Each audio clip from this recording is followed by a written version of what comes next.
This is another collection of clips from riding across country, doing the Trans-American Trail, and a few other things back in 2014. Of course, it's almost 3 years later now, and I'm still going through these video clips. This is out in Moab, Utah. This is in the off-road park, I guess. I think this was Fins and Things Trail.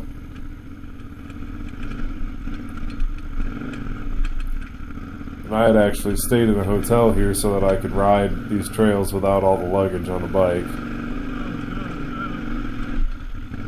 And this is probably the only off-road terrain that a Heidenau K60 is actually good at with that center rib.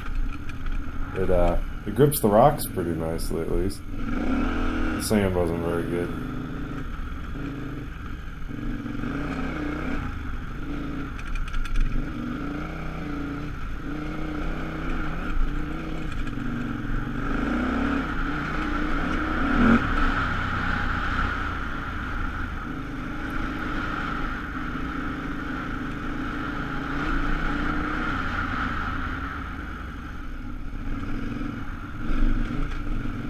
It's interesting riding on this stuff because the edges are so harsh and there's holes kind of everywhere and they catch your skid plate pretty hard when the hole's too deep. So it's this combination of trying to ride fast enough to have momentum to get up stuff, but not so fast that you dent your rims or bash your skid plate in.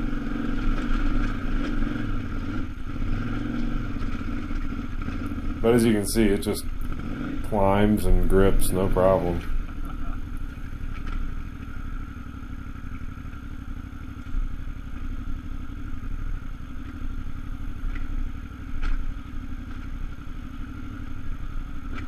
All the blue on the rocks is rubber from all the Jeeps coming down these trails.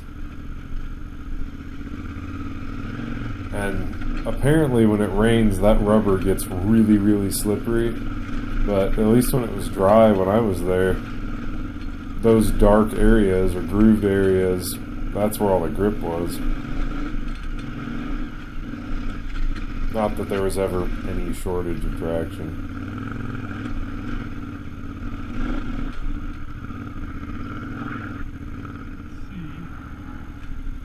And a lot of these rocks, because there's so much grip, the trails go up and down these really, really steep ups and downs, and it made me nervous knowing that if I was going to fall on this rock, it was going to hurt.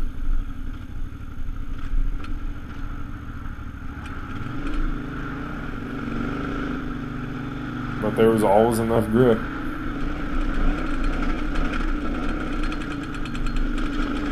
In the chop there, you can hear a rattling noise.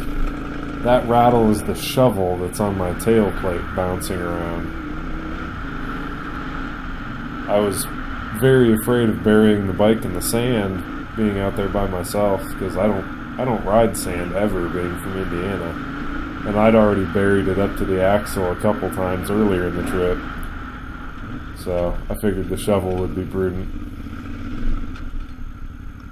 Fortunately, I never had to use it, and it only fell off once.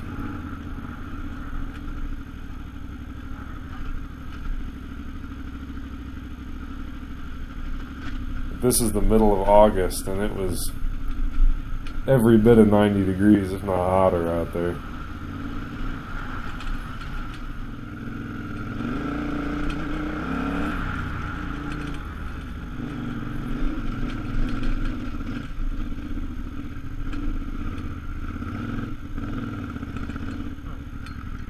Definitely a place I need to get back to. I only had one day out there, and or one full day of riding, and you could spend a week out there and not see all the trails. And the terrain is so different from what I'm used to.